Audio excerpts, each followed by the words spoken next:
The discovery. The vast emptiness of space stretched before Commander Ilara Voss as she stood at the observation deck of Sentinel Station Alpha, Earth's most advanced deep space monitoring facility, positioned at the edge of the solar system. Her dark hair was pulled back in a tight bun, and the lines around her eyes betrayed years of vigilance.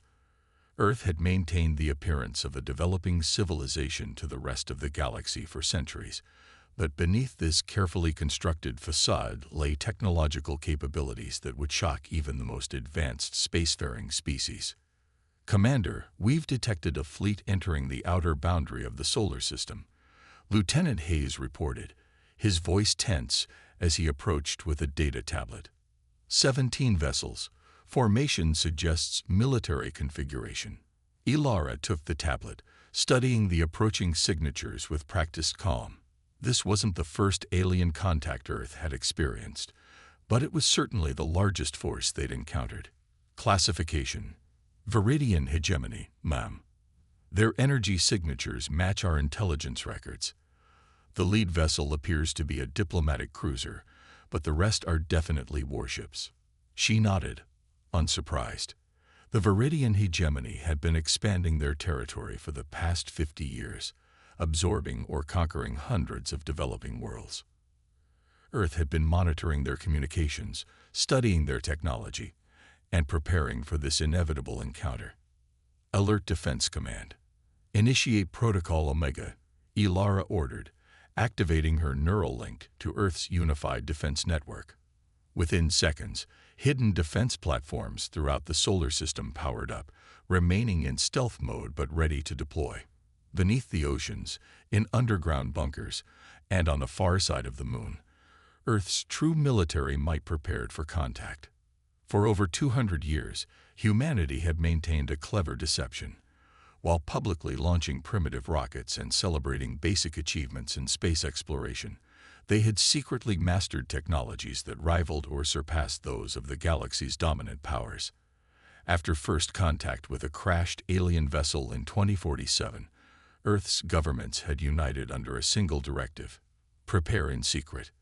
They're broadcasting on standard galactic frequencies, Hayes reported, requesting communication. Put them through, Ilara said, straightening her uniform. The holographic display flickered to life, revealing a tall, elegant being with translucent blue skin and 4 arms positioned formally in what intelligence suggested was a diplomatic posture. Greetings, inhabitants of Earth. I am High Ambassador Talon of the Viridian Hegemony. We come with an invitation for your world to join our prosperous alliance of civilizations. Ilara stepped forward, speaking clearly. This is Commander Ilara Voss of Earth Defense Command. Your fleet's presence in our solar system is unexpected and concerning, Ambassador Talon. The ambassador's secondary eyes blinked in surprise. You speak galactic standard with remarkable fluency for a pre-FTL civilization. There are many things about Earth you don't know, Ilara replied evenly, including our clear boundary declarations transmitted throughout the galaxy for the past century. Earth and this solar system are sovereign territory, closed to external powers. Ambassador Talon's skin rippled with what Earth intelligence had identified as amusement. Commander, while we appreciate your assertiveness, the hegemony has cataloged Earth as a Category 3 developing world. Our records show primitive chemical rockets, early satellite technology, and no capability for interstellar travel.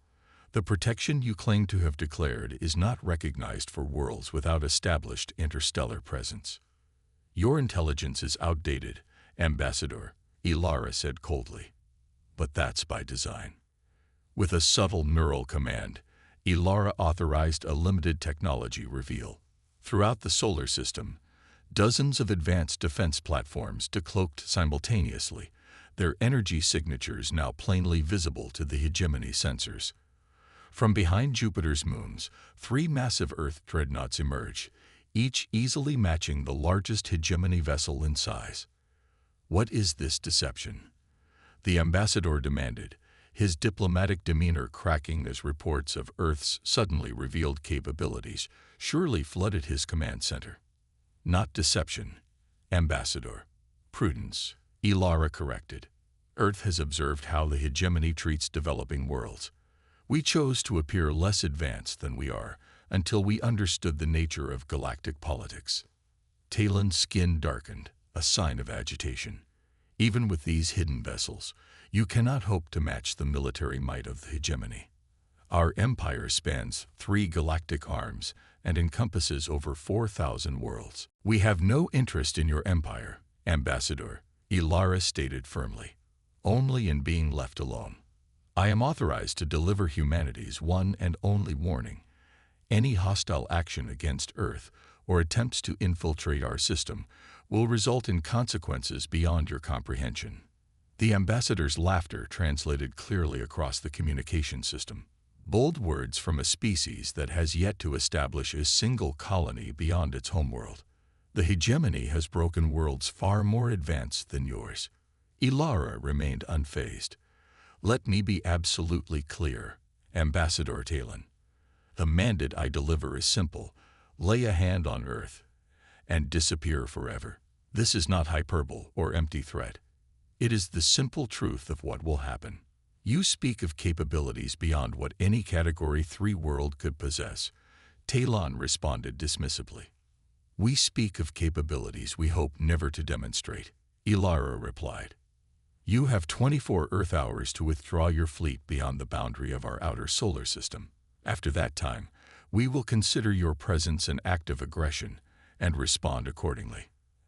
Ambassador Talon's posture shifted to one that Earth intelligence recognized as confrontational. The hegemony does not respond to ultimatums, Commander Voss. Perhaps a demonstration of our power will help clarify your position. With that threat, the communication ended. Immediately, tactical displays showed 5 smaller hegemony vessels breaking formation, accelerating toward the inner solar system. They're deploying scout ships, Lieutenant Hayes reported. Weapons signatures active. Ilara sighed, having hoped for a diplomatic resolution despite knowing the hegemony's notorious reputation. Very well. Activate the quantum displacement network. Target the scout vessels only. Throughout Earth's solar system, hidden quantum entanglement nodes activated, creating an invisible web of distorted space-time. The approaching hegemony scouts hit this field at full speed, and without warning or spectacle, simply ceased to exist. One moment they were there, the next, gone. No explosion, no debris, no emergency transmissions. They had been instantaneously displaced to a predetermined location thousands of light years away, intact but stranded. Displacement successful, the tactical officer confirmed. All 5 vessels have been relocated to the designated containment sector in the Canes Venatici void. Ilara reopened the communication channel to the hegemony flagship. Ambassador Talon's face appeared, his expression a mixture of shock and rage.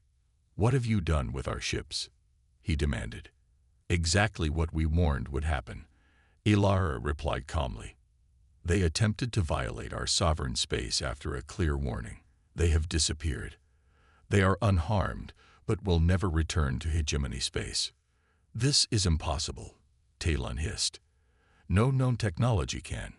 As I said, Ambassador, there are many things about Earth you don't know, Ilara interrupted. Your scouts are alive, but they now exist in a region of space that your charts identify as empty. They have sufficient resources to survive, but not to return. This is the consequence of testing our resolve. For the first time, genuine uncertainty flickered across the ambassador's features. The Supreme Architect will not tolerate this affront. If those vessels are not returned immediately, the full might of the hegemony will descend upon your world. You still don't understand, Ilara said, her voice taking on an edge of pity. We have maintained the facade of a developing world for centuries while observing your kind. We've watched you conquer and subjugate countless civilizations, but Earth will not be one of them. She leaned forward, her expression hardening.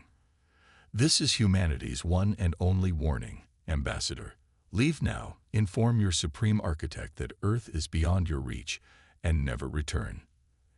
Any further aggression against our world, any attempt to retaliate or invade, will result in forces you send against us simply vanishing. Not destroyed, disappeared. Consider carefully what it means to face an enemy who can remove you from existence without violence, without debris, without even the dignity of a battlefield defeat.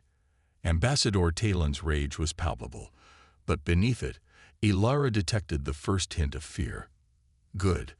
Fear might save lives today. 23 hours remain in your window to depart, she reminded him. I suggest you use them wisely. As the communication ended, Lieutenant Hayes approached cautiously. Do you think they'll withdraw, Commander? Ilara gazed at the tactical display, showing the hegemony fleet holding position at the edge of the solar system, no doubt in frantic communication with their leadership. No, she said quietly. Their empire is built on never showing weakness. They'll attack, and then they'll learn why Earth has remained untouched for so long in a galaxy full of predators. The consequence.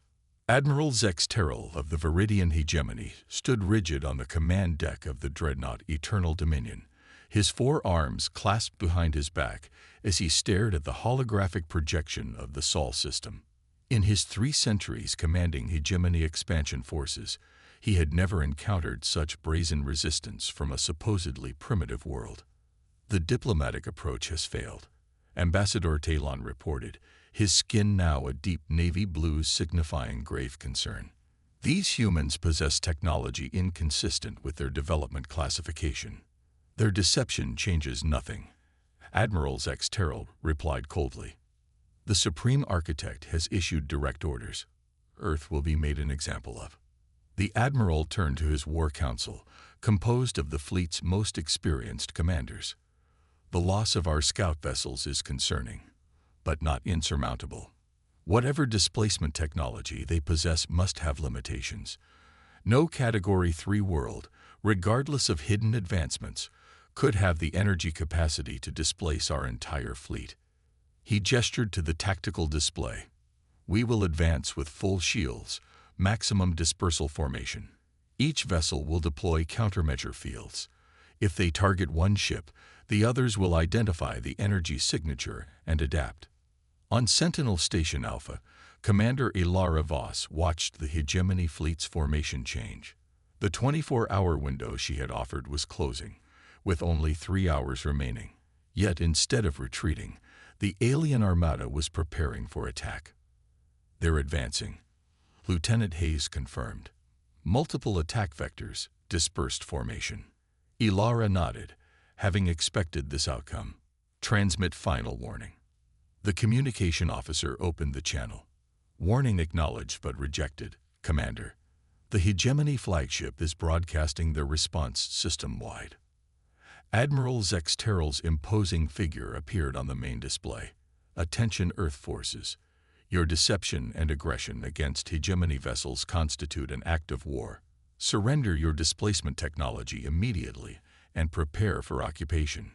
Resistance will result in planetary bombardment. Ilara didn't bother responding.